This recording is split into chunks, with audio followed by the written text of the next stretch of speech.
Okay, warning. Writing for children is not child's play.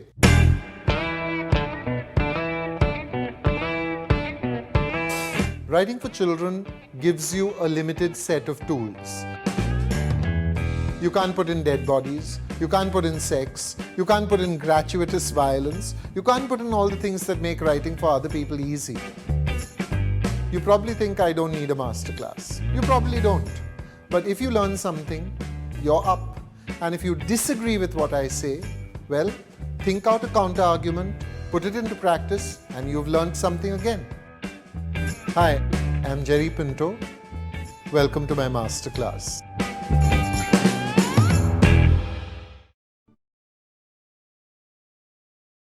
Do you really want to be writing for children? They're not a nice bunch of people. They're not a nice audience at all. First of all, they don't want to read. Most of them just don't want to read. And the reason is not because they don't want to read. It's largely because their parents don't want to read. As far as I'm concerned, monkey see, monkey do is what works with babies and with children. The child of the average parent sees his or her parent getting most of their joys out of the mobile phone.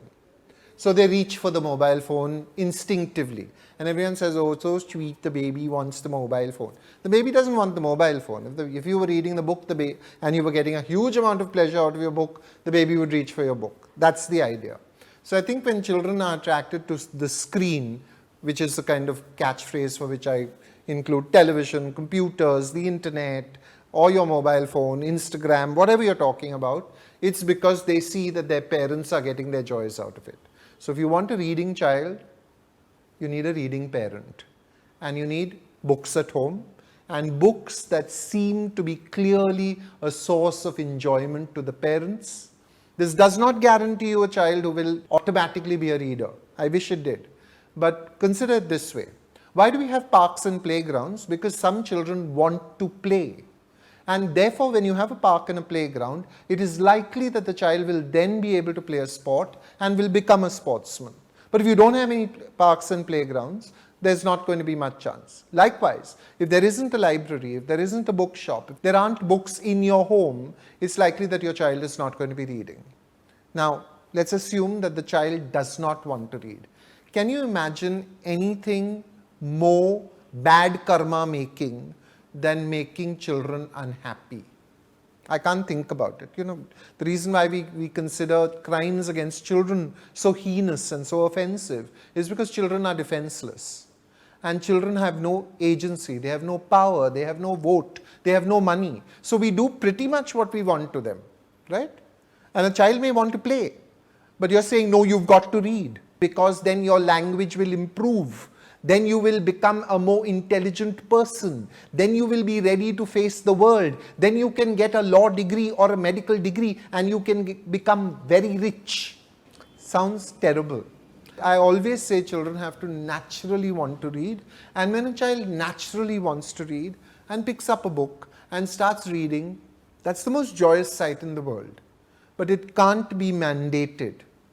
And right now, because of the sheer competition that we have for children's attention and for children's time, reading seems to come very low on the list of priorities. Second reason why being a children's writer sucks. Okay, you're not going to get rich and famous doing it.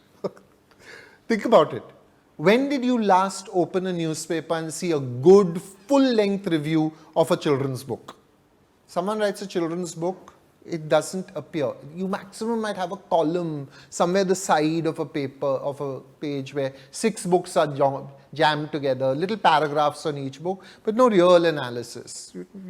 You don't know these people, right? The third reason, children's festivals. Like a child will come up to you, pick up a book that you've done and say, do you have this in pink? You say, no, it's a yellow book. That's the color I have.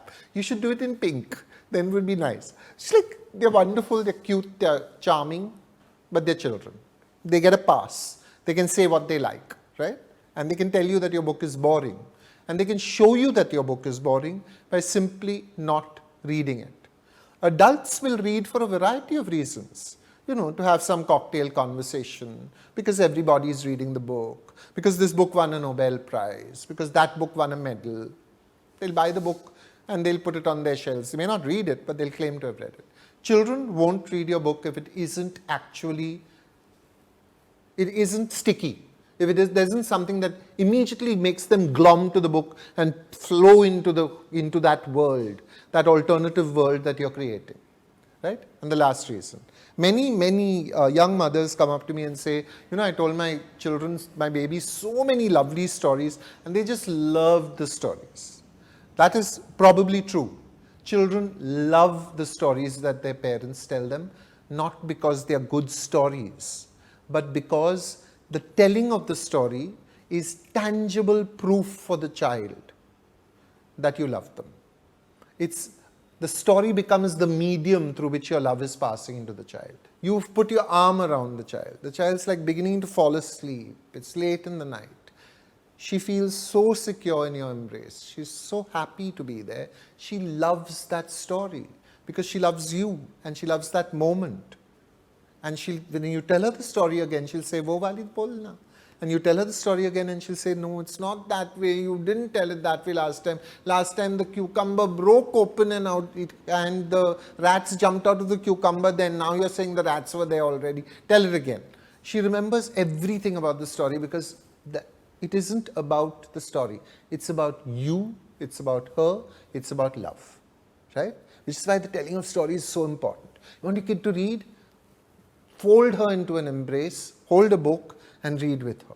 That feeling, that memory of sacred space, of gentleness, of touch, of giving and receiving love will get mixed up with the idea of reading and will last for a very long time until books begin to work their own magic, their own special inventive magic, and that will then ensure your child becomes a reader. Right?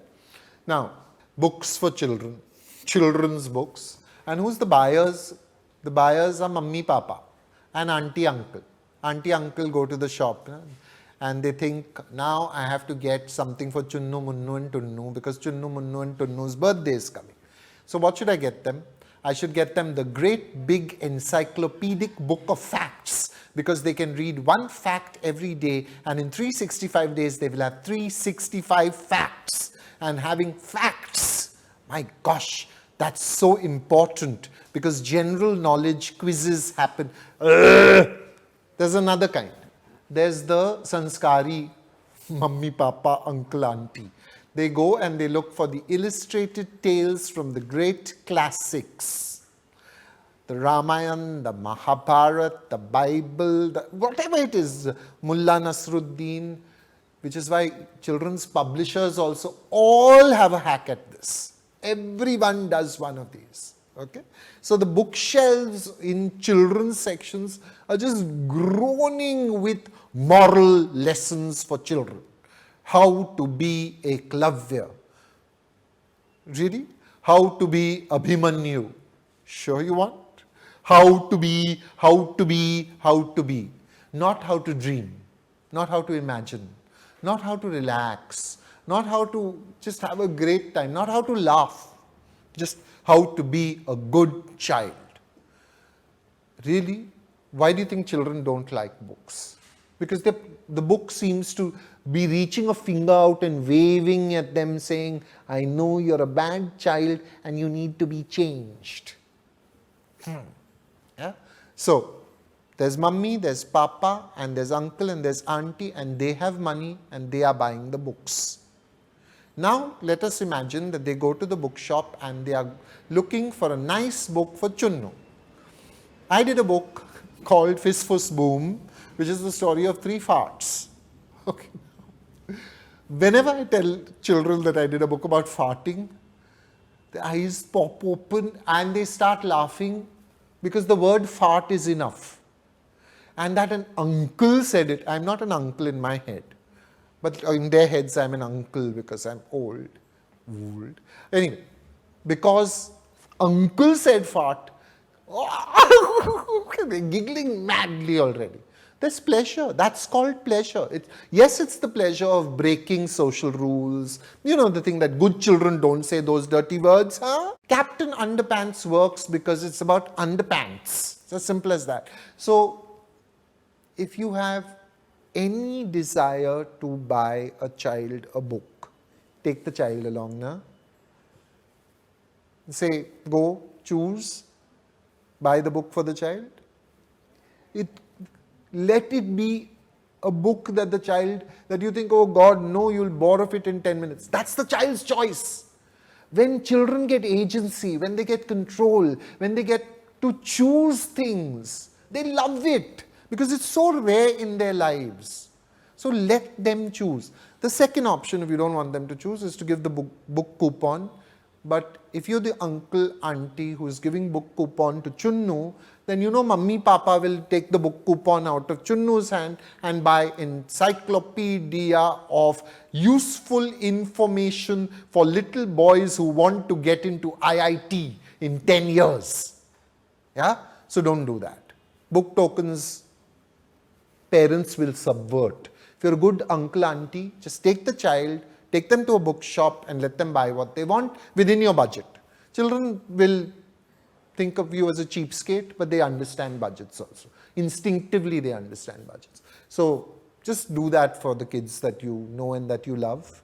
Let them choose. That'd be nice. Be nice. No exercise. Just go out with a kid and let the kid choose a book. Bookshops these days tend to have chocolate racks, and they have toys, and they have video games.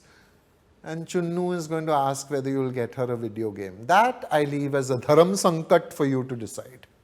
Take a piece of paper, sit down, and write down the reasons why you want to be a writer for children. And be honest. You can burn the paper afterwards, so no one ever knows what you said. Right? Just write it down for yourself and see whether these are valid reasons at all. I'm often asked, where do you get your ideas from, or where does one get an idea from? The easiest way is to go to the old classics and to try and rewrite them in a modern idiom. This doesn't work in general. I've read very few modern tellings of the old great classics that work. So I'd advise you to just avoid them entirely. And also because I think you need to examine very carefully what those old classics are saying. Let's take, for instance, the example of the blue jackal. What's the story? The story basically is a jackal falls into a pot of dye, blue dye, and comes out blue, comes back to the jungle, and everyone says, oh my God, look, it's a blue jackal. Must be some really wild species, new species. He becomes king, he is feted, and then one night the full moon rises and he begins to bay at the moon. And everyone says, oh, it's just a jackal with blue. And in the actual story, they beat him to death. What is this story telling you actually? What you are born as, you will be.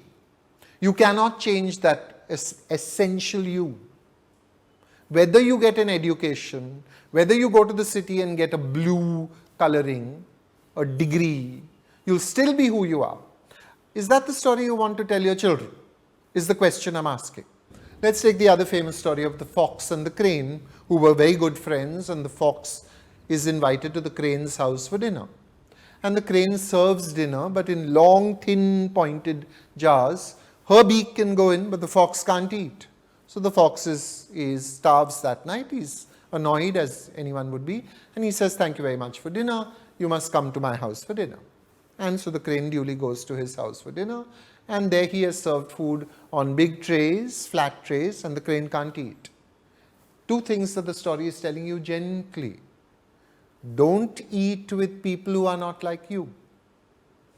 Don't make friends outside your kind of person. Foxes should be friends with foxes. Cranes should be friends with cranes. That's how it works in the world, children.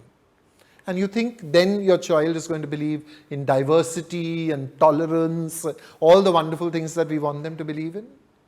Sometimes the morals of those stories, they seem to be like clever and funny, but they also conceal other ideas which you need to consider. And if you think these ideas are fine and I'm overstating it, got it, no issues, that's your stand on it. I'm not telling you what you should or shouldn't do. But I'm saying your life, what you live, what you hear, what you experience, that's the story. That's the original story that you have, which no one else has. No one else has access to it because it's your life. So the first thing that you have as raw material for the idea is your life. Okay, so this happened to me, for instance. I was talking to my friend who, and it was a conversation that I did not expect would ever lend me a story. She was telling me about the decay of her mother. Her mother had Alzheimer's disease. She was going to go into a facility, and so her house had to be cleared. They needed the money. They had to sell the house because they needed the money to pay for that facility. And they found a teddy bear that they played with as children. And my friend's brother's son said, I want that teddy bear. And his father said, no, I don't think you can have it, son, because, I think it's an expensive teddy bear and it'll get some money. So they put it on eBay and it sold for £6,000. Okay. Now, a teddy bear sells for £6,000 is what I remembered of this story.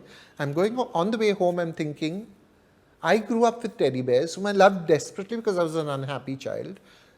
So, you tend to have very strong relationships with toys. So I was thinking, what if someone found that a teddy bear I owned was £6,000 and tried to sell it for my good? Because parents tend to do things for the children's good. So you sell the teddy bear because you'll be able to get £6,000, then you'll put it in a mutual fund and you'll be able to fund the kids' education, etc., etc. But you'll have a heartbroken kid. I was so seized by this idea that I came home and started to write a story about a teddy bear. Now, I started to write a story about a teddy bear in the teddy bear's voice, right?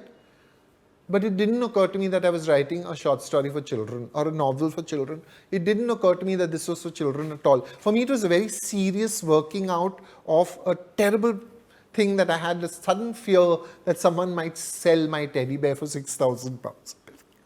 Stupid, insane, but these are the well springs of the idea. And a bear for Felicia was born out of that moment.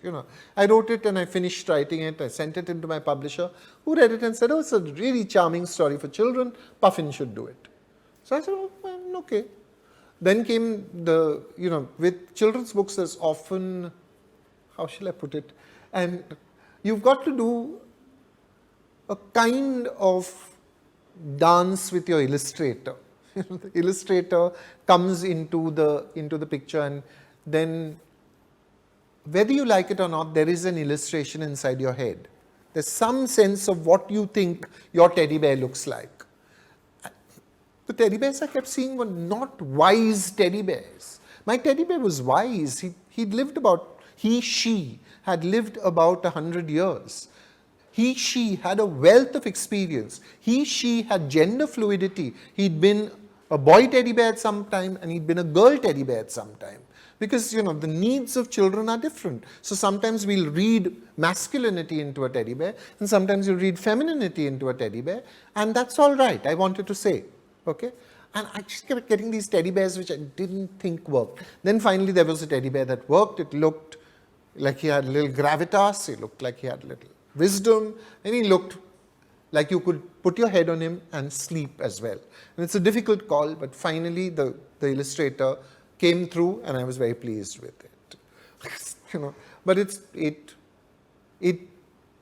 it needs you to be flexible. That moment demands flexibility of you. I imagine it would be the same thing as seeing a book of yours suddenly become a film, right?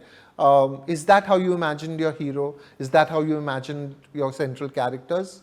Probably not. But this is the physical reality of that actor who has been chosen, and you'd better learn to live with it. Exercise would be keep a diary.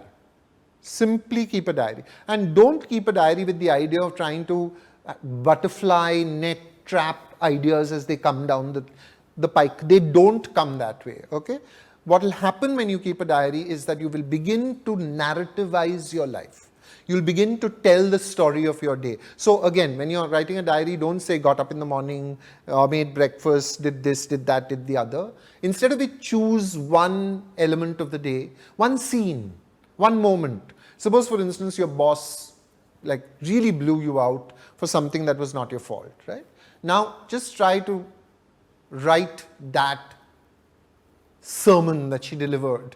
Okay, just write it down as she delivered it. Try and remember what she said as accurately as possible. And you'll see, I'll tell you later why this is important. But just take one moment in your day and for your diary, expand that moment.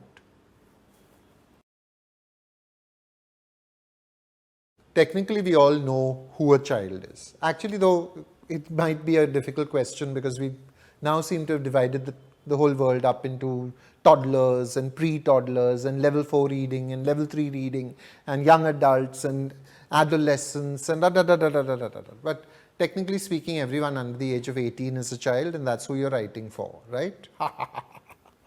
First, my generation, especially, and I'm 52, 53, let's not get too specific, but my generation lived through an age of great deprivation of children's books. We had very few. We had Enid Blyton and nothing else practically. You know, a few Hardy Boys, a few Nancy Drew, a few Bobbsey twins, you know, that's all we had. So when I grew up and discovered what a wonderful world of children's writing there was, I started reading most of the children's writing I love at the age of 30. Okay, so I bought Charlotte's Web, and I bought The Saturdays by Elizabeth Enright, and I bought, Astrid Lindgren, and I bought the Moomin Troll series. I bought all these in adulthood. Okay, so your audience is technically the person who's under 18, but it is actually anybody whose world is rich enough to encapsulate the Moomin Troll and Moomin Papa and Moomin Mama. So people talk about J.K. Rowling being the great crossover, and yes, she has no issues with that. But I'm saying there have always been secretive crossovers. There have always been people who want, I read my Tintin comics right now. I read my Asterix and Obelix again and again. And caught in an airport, I wouldn't mind an Archie comic as well. I wouldn't buy an Archie comic, but I just read them because they're there. So you're writing for everybody, but you're writing specifically for children. Now there is another way of looking at children. Who are children? Children are those little people, and they're this wonderful and innocent and happy little bunch that we should all love. They're not like that really, children. No? If you've ever encountered a child, you know that it is a bunch of really complex motivations, and you should, if you want to be a children's writer, talk to lots of children. Their world is a lot more complex and a lot more rich than we begin to understand. You've forgotten, I think, the tragedy of walking into class and your best friend sitting with somebody else. How that can rock your world, totally change the day, the tonal quality of the day. How it felt to be Kacha Limbu, the person who's not chosen on the cricket team because you can't run or you can't catch, or the last time you dropped the catch that could have won the match for your side. Those are huge tragedies, and we write them as if they're funny things that children go through. It's not funny. It's terrifying. It's almost Greek tragedy, epic for the child. Okay? So you've got to learn to respect the proportions of the child's life. And to respect the proportions of the child's life, you've got to understand that the child's life is different from yours. So say, for instance, you tell a child, the child says, I want a bicycle. And you say, I'll give it to you next year. You tell an adult who says, I want a motorcycle. And you say, I'll give it to you next year. If the adult is 21 years old, waiting 1 year is 1/20th of his experienced life. That's long, but it's not terribly long. If you tell a 6-year-old, wait 1 year, that's 1/6 of her life, which is huge. So even time is very different for children. Space is very different for children. really, really different, because I remember, for instance, thinking of my schoolyard as this huge expanse of red mud baking under the sun. In my head, as soon as I thought of the schoolyard, I felt the dryness in my mouth of huge, long hours of exercise. It wasn't hours of exercise. It was 35 minutes. One period of playtime was 35 minutes. But my mouth dried up much faster. And it was a large expanse because my legs were smaller and I was lowered closer to the ground. Space is different and power is different. Now, when a kid walks into a room, he or she knows how defenseless he or she is. So she or he is looking for the power source, the teacher, the senior adult. Can you get that sense of how the child experiences the world into your book? So here's an exercise. Start by imagining yourself as a child in a certain moment. Take a moment, an inflection moment. You've just failed your first examination. You're walking home with that report card. I don't know how it works in the rest of the country, but we had red lines to indicate where the failure mark was. You've got your first red line on your report card. You've been told by your daddy, if you fail in school, don't even come home. Because children are literal, you're not sure whether you're supposed to take that seriously or not. So one part of your brain is planning. Now, I'm doing it for you, but I'm saying take that inflection point and try to write it from the child's view. Remember, you're helpless, you're terrified, you're frightened. Or take the moment of your 12th birthday party. It's going to be the first birthday party you throw, to which you've invited the entire class, and you're wondering who's going to come.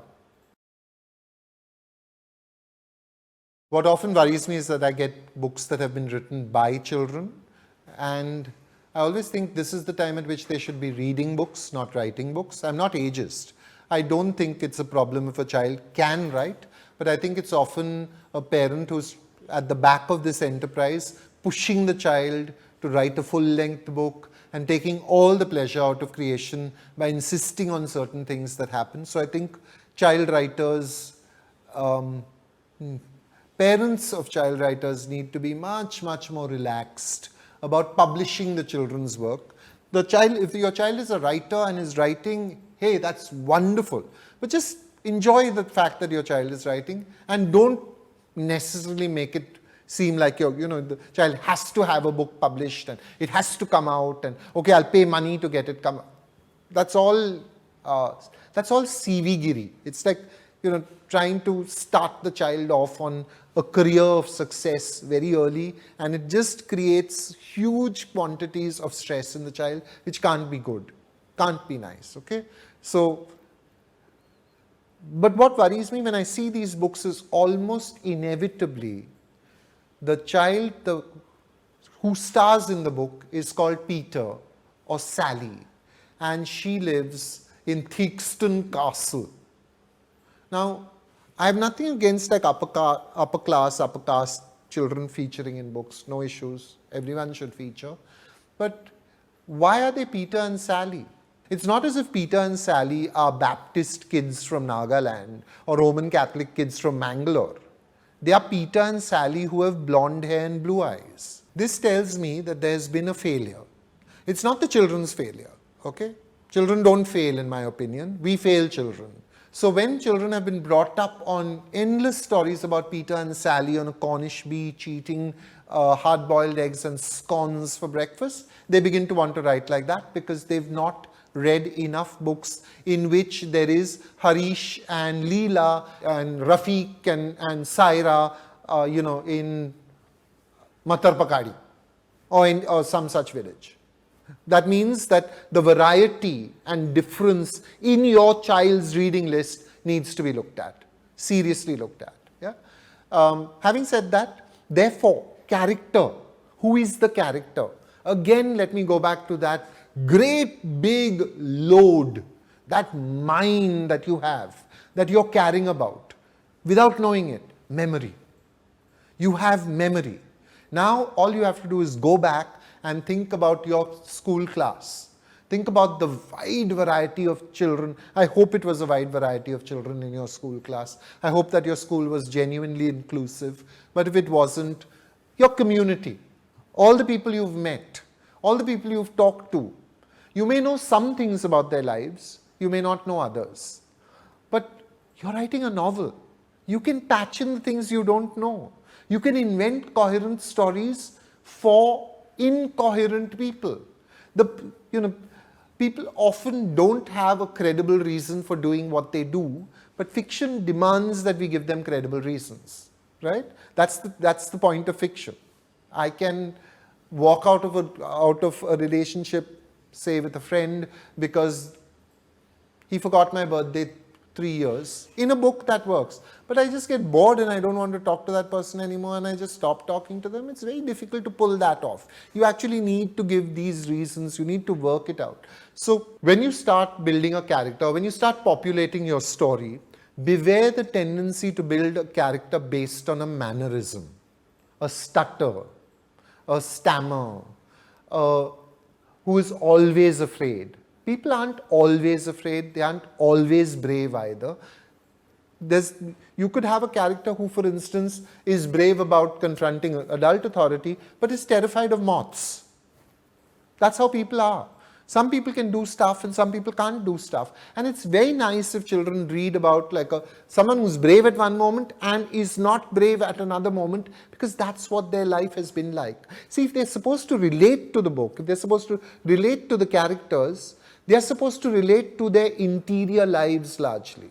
Now there's another important question that comes up here, and it's a question that I think particularly plagues India, which is, how do children speak? So I once wrote a piece of dialogue in a short story for children in which a boy comes into class and says, teacher's had a stroke. And the other boy says, means? Because that is how boys in Bombay say, what do you mean? They never say, what do you mean? They say, means, and the other person will explain the meaning, right? So my editor circled this and said, bad English, change. In general, I believe your editor is on your side. I believe your illustrator is on your side. I believe your publisher is on your side. Everybody is on your team trying to sell your book.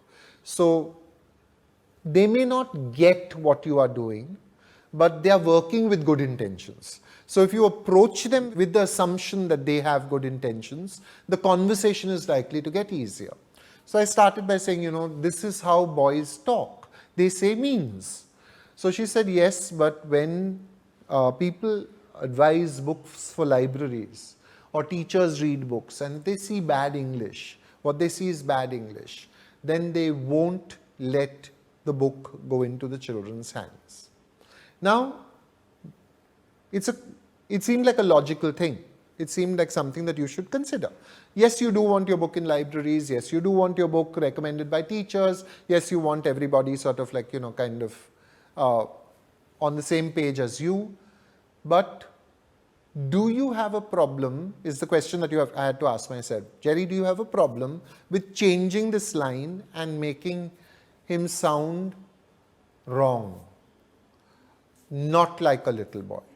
So we compromised and I said, the boy comes in and says, teacher had a stroke. Everyone wanted to know what he meant. So the idea of means, which was a question, went out of the window, and we retained the sanctity of the English language. And this is a problem because I think again and again, reading is misinterpreted in India. It is misinterpreted as a place of self-improvement, of language improvement, which it is, undoubtedly. Scientific studies and research have proved that it is. No issues with that. But children aren't interested in self-improvement, and neither are they interested in better language skills. They have great language skills. No child has any difficulty communicating with other children. No child has any difficulty communicating with parents unless they have specific needs. The difficulty arrives when the child is placed into a terrible little box called write a 300-word essay on a day in the life of a gypsy camp and cannot do this. That's when the child has difficulty with language. And this thing then becomes generalized to the child having difficulty with language. It's a terrible idea to inflict on a child that they have difficulty with language, which is so basic and so fundamental to being human, to being communicative. You can't do this to children, to judge them and then to inflict books upon them and say, this will improve your ability to write about the gypsy camp in 300 words in 25 minutes in the exam time. It's like, do people even know the damage they are doing to this whole thing of writing when they do that to children? Is there any sense in it? Is there any logic to this? I don't see it. I don't see how you want to judge children like that, or why you should judge children like that. Why not bring them into a room and say, tell me about your day? And the child will start talking to you naturally, automatically, spontaneously, if you are interested, if you show interest, and you can judge them on their language ability that way. And yes, writing is important, but it isn't that important that you should make a child's basic humanity feel threatened, basic competence feel threatened by giving them a D grade or saying could do better or failing them or whatever. The way we teach language stands in the way of all joy the child has in reading, in telling, in storytelling, in inventing, in using her imagination, in using her creativity. I'm going to go out on a limb here and say something that I think may be a little questionable, let us say. But the world of children's writing is dominated by women. Okay? Women are editors, women are writers, little girls are readers much more than little boys. And if little girls are readers much more than little boys, can it be because there are so many women in the back end? If you looked at say the lending statistics in the school library, unless of course everyone is mandated to take a book, which often in schools they will mandate that you have to take a book in library period, and everyone goes and and the boys just pick at random, go home, keep the book there and bring it back at the end of the week. You'll find that girls probably read much more than boys, and I'm wondering whether it could possibly be that because of this, because there are so few men involved in the writing of books for children. And that's a question we need to deal with. So often I read a book and I find that the male characters and the female characters speak the same way, for instance. And I find when I'm reading many books, everyone speaks the same way, right? Everyone's talking in standard, dry, boring English because that's who we are. That's how we write. So, advice.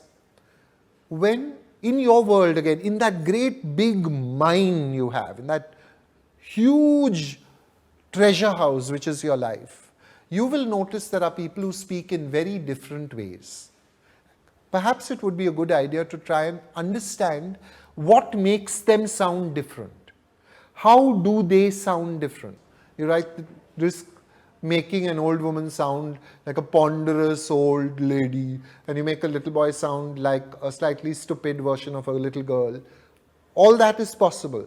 But if you're looking carefully and listening sympathetically to the way people talk, you're going to be able to trap speaking rhythms. So listening is one of the most important tools for a writer. Now, largely I see women, and I understand that in India, the public space is not a very pleasant and open and free space, but most women I see have cut themselves off from the world around, which is earphones in the ear, iPod in the hand, head down, looking at computer, not looking at anything. It's a way of saying, don't hit on me. I get that. I totally get it. But I also feel that the more you listen to people, the more you get how people speak. And the more you want to reproduce that, because you want your book to be as varied and as magical as the world around you is. And the world around you is varied and magical if you'll give it a chance. And it's also horrid. Yes, I got that. I know. But I'm saying give it a chance. Listen. Listen sympathetically, listen actively, listen to how people sound, listen to how people from different parts.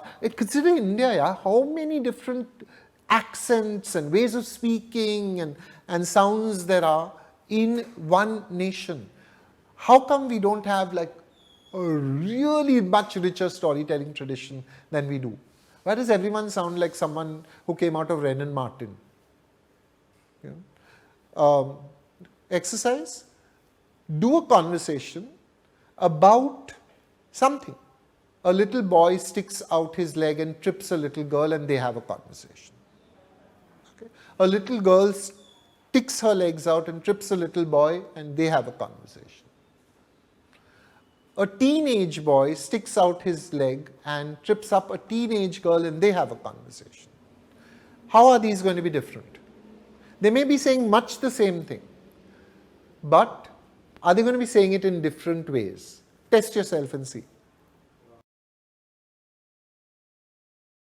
I often get stories sent to me with requests for an opinion, and they are often stories about the person's grandmother.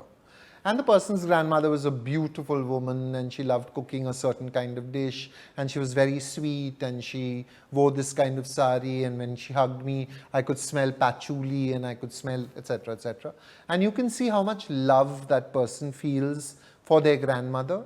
And I can imagine a child saying, yeah, and what happened? When I say plot, I mean plot in the simplest, most organic form of the word, which means the kid wants to ask, what happened next? And you have to give a credible answer to what happened next.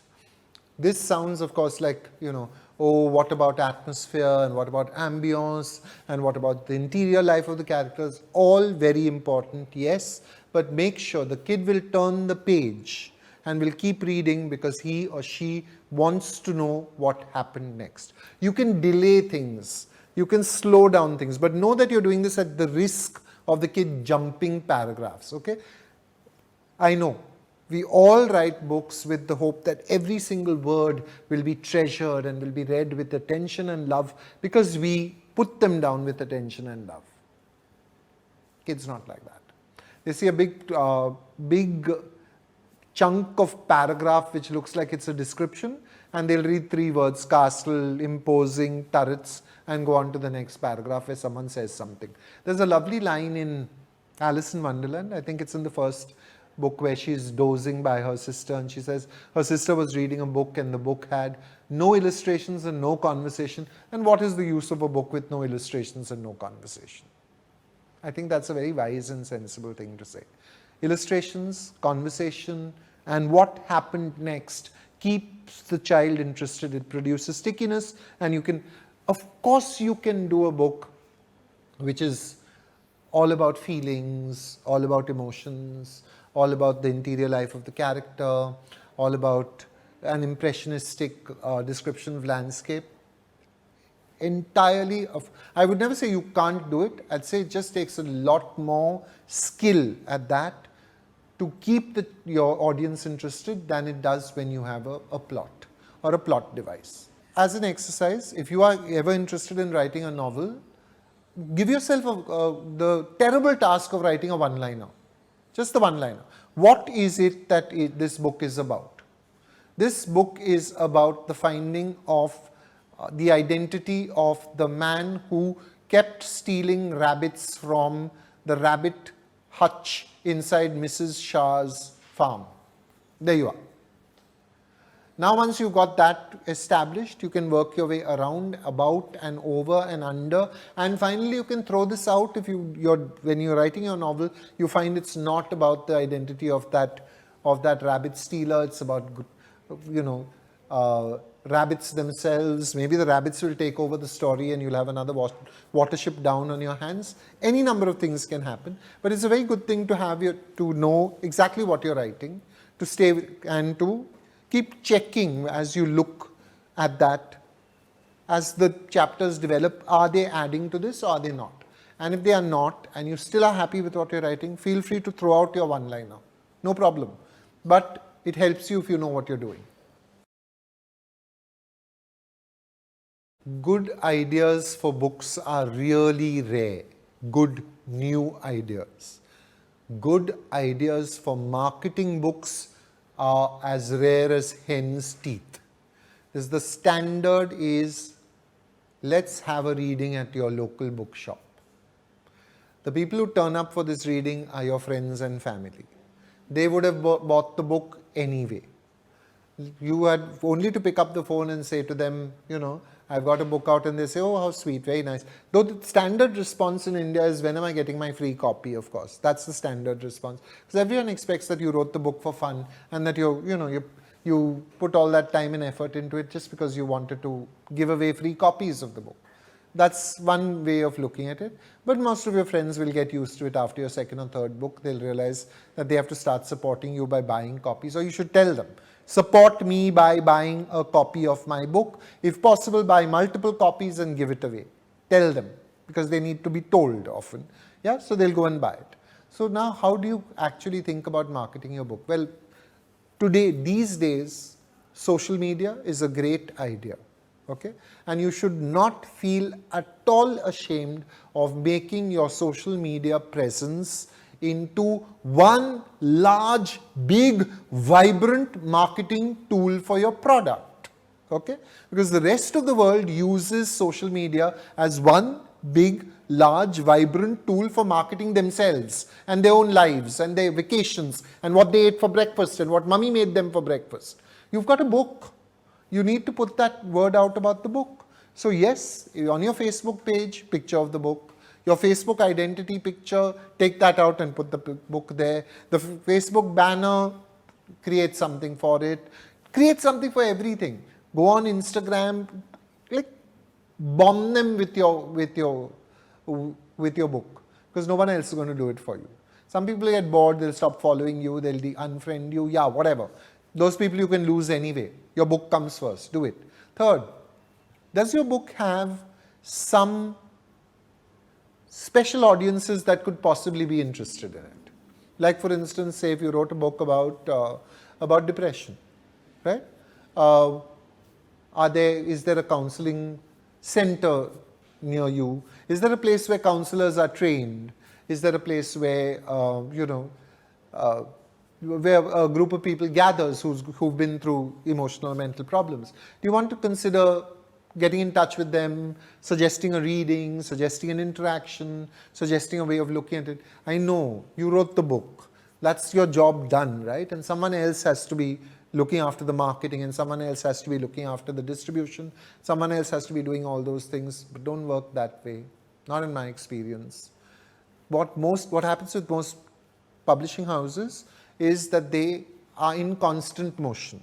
So your book comes up, it will be of interest to the marketing department for about 2 weeks, when they will do the standard things that marketing departments do. They will send them to all the publishing, to all the newspapers and magazines. They will probably have a launch, and then they will forget about you because the next book has come up, and they have to repeat that same process for the next person, right?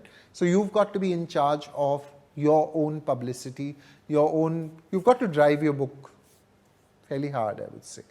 And you can take the view that, my work stands on its own and I shouldn't have to do this and I'm not that kind of person. Okay, got it. I have no argument with that. But know that this is a world of loud shouting voices, of relentless, ruthless self-promotion. You've got to find a way not to endanger your own self-respect, not to turn yourself into some, sort of loud-mouthed marketing machine, but to find a way of making the work that you have put so much into, you have to make people aware of it. And you've got to do some work for that as well. It is your publisher's responsibility, it is his marketing manager's responsibility, it is yours as well. And maybe we carry a disproportionate share of it right now, but as it happens. I think, most literary festivals have websites. You should not feel ashamed of writing into those websites and saying, look, I've published this book, here are a couple of the reviews that I've got, would you like to feature me, at your festival? The literary festival may come back to you and say, oh, we'd love to have you, we'll give you a good slot, but can you pay for your own fare and can you pay for your own accommodation? There is no easy answer to this. I think it is their responsibility, if they want you to go up on stage, for them to pay for you. but very often festivals are small, they are crowd-funded, they are, they are short on cash. You've got to decide whether it makes sense for you to go or not. If you like the city, you want to go and see the city. If you have friends there, maybe you can give you a place to sleep for the night. I think you should. I think you should try every single opportunity. I go into bookshops and ask whether they are carrying my books. I'm not going to buy, but I just want the person behind the desk to know that there is some person called Jerry Pinto who wrote a book. So I say, do you have Jerry Pinto's new book? I just go in and ask. And some of them say Jerry Pinto, and then they look it up. But ting, one little bell has rung somewhere. It's shameless, I know, but I do it. I'm not saying you should, if this is against your self-respect, don't. But I'm saying, think guerrilla strategies and tactics and ways to get your book out there. As far as the whole online thing goes, I haven't much experience myself, so I'm not going to hold forth, but I'm going to suggest some things. One, the first thing that I'm going to suggest is that suppose you've written a book that you've written in a particular way and publishers want you to write in another way, and you feel that that's not the way you want to do it. You now have the liberty to do an online book which people can download, you can self-publish, you can put it on Amazon, you can put it on all these places, and you have a good chance of having a runaway bestseller on your hands. You also have a good chance of no one ever buying it, but that is a risk that you will take in any case, right? The second, when the online space, I think, is really underutilized by Indian authors especially, and Indian publishers as well. For instance, it seems very easy these days to set up a phone, tape yourself reading something from your book and then put it online. Put it on YouTube, put it on your Facebook feed, put it on your Instagram, put it wherever you want. I mean, you can put it everywhere that you feel comfortable, and you can generate buzz among your circles. Put it on WhatsApp, for instance, Get it out there. The thing is, there is a lot of noise in the world. This noise is in the ears of children, it's in the ears of buyers, it's in the ears of parents, it's in the ears of librarians. How do you cut through that noise and get your word out? That's what your challenge is. It shouldn't be your challenge, yes, it should be someone else's, but it is also yours. So I think you should constantly be looking at other people's innovations as well. There's no harm doing a little copycattery, going out and looking at something someone else has done and modifying it to your own purposes. If you lead a charmed life, then you have been born in Delhi, and you will be somewhere closer to the publishing industry than the rest of the country. For some reason, all the publishers are in Delhi. There seems to be no reason for this, but they're all in Delhi. That's how it happens. Especially all the children's books publishers are in Delhi, or I think now it would be more accurate to say they're all in Haryana.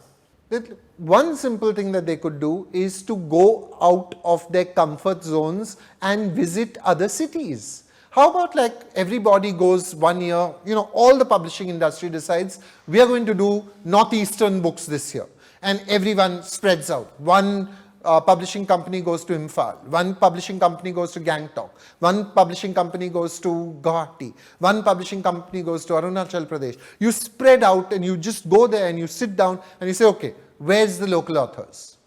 Or you have a workshop with the university there. And you say, okay, if you're interested in being a children's author, come, we'll fly in one notable publishing person, one notable author, and we do a workshop together and we start getting those books out of there, and please, not just the folk tales of the Northeast again.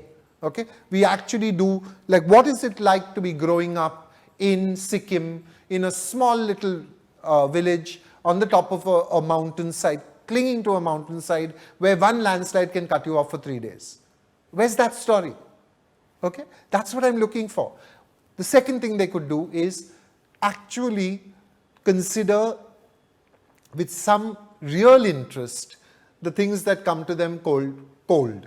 When all their publishing websites will have an email address to which you can send a manuscript. I think the mainstream media has ignored the ignored the possibility that they could actually create a new generation of newspaper readers if they simply allowed some space for children in their papers. Simple as that, okay? All I'm saying is, don't just let children send in drawings and then reproduce them next to the cartoons. That's not what I'm saying. I'm saying, what about like every week, like a one-pager, which is kind of like the news for children, which has reviews of books, which has children reviewing books, you know, children telling us what they liked about our books and what they didn't like, children being interviewed, children interviewing children, children interviewing adults, children interviewing children's authors. Give some space and time to your next generation of readers for your longevity. Imagine you are growing up as a gay child in a small city. Imagine your parents are conservative and middle class. Imagine that you have no reference points. Imagine that the books that you read never represent you. How lonely do you get? How do you discover who you are? How do you get to know that what you're sensing or feeling is not just you alone? It's not you who is some kind of rare freak, but it's common. It's a universal experience. Have we let down those children? Have we failed those children? In India, largely, yes. There have been a few books that deal with different children, but the different children become the raison d'etre of the book. They're not just part of the landscape. They should be part of the landscape. There should be the little boy who, you know, wants to wear a dress.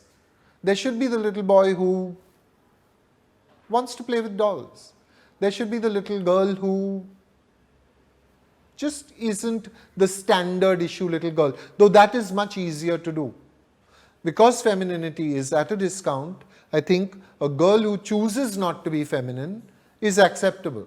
If you think simply of what Indian children have had to live through in the last 20 or 25 years, a tsunami, cities flooding, riots, we have to realize that things happen in children's lives, and we can't just have books about sun-baked afternoons when everyone's on holiday and there's a mysterious happening in the strange haunted house around the corner. Those are fun, and those books are valuable, and they help children to dream, but we also need books to be relatable and to make other children aware that their dream lives are not replicated across the country, that there are children in various other situations and various other states, and for them to know that there is this difference is also important. Before you begin the work of doing a graphic novel, writing a graphic novel, unless you're one of those very lucky people who can write and draw well, yeah, which is rare, it happens, but if you can, then hey, go for it, do it. Though I'll come to that as well. You understand that you're going to have to enter into a collaboration. Now, most writers often enjoy being alone. They enjoy working with themselves and with no other distractions and no other interventions, because they become God.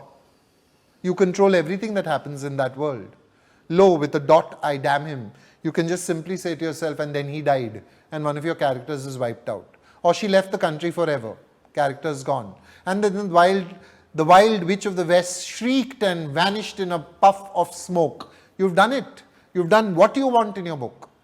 When you are doing a graphic novel, you are in collaboration with another person. This collaboration is at its best if you respect that person's talent, that person's input, and their ability to contribute to your narrative. Okay? This is difficult because it actually means you get now it's kind of heading towards not being a monarchy anymore, but it's a republic, and you're sharing power, and there are checks and balances, and there are things you can illustrate and things you can't illustrate. The whole thing, it becomes difficult, right? The next step, you find the good illustrator, you've got it all done, you've got to get a publisher. Now, graphic novels have two things going against them. The first is the basic cost of producing a graphic novel, because there's drawing and 4-color black and white printing or 4-color color printing is expensive, and because there'll be shadows, therefore the paper has to be thicker, therefore all the costs go up, and then the book goes into the bookshops, and your readership stands in the bookshop and reads the book and puts it back, or the readership comes in with mummy, papa, and mummy, papa says, beta, that's a comic, we are not buying you comics, we'll buy you a good book. Now, comics can be good books. Comics can be wonderful books. Comics can be classics. For instance, Mouse is a classic by Art Spiegelman is a classic. The Neil Gaiman series on, The Sandman is a great classic of its own kind. There are many definitions of the word classics, and here's a secret. Boys, even boys who don't like reading, like comics. So you can lure them into the reading of books. One book at a time, one comic at a time, they will be lured into reading books if you allow them comics. So try to dismantle this hierarchy that you have in your head, that comics are bad, or comics are for young people, or comics are this, or comics are that. It's reading. And sometimes even if it doesn't have words, the child has to look at a picture and then tell the story herself or himself. Man, that's serious interpretation that's going on. That means they've got to invent the story themselves. They will, and they become the co-creator of the story. They become part of the creative process. There's nothing more valuable than that.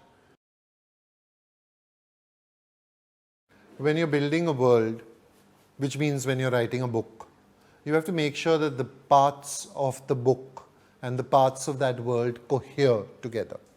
Now, this is particularly dangerous territory when you're doing any of three things.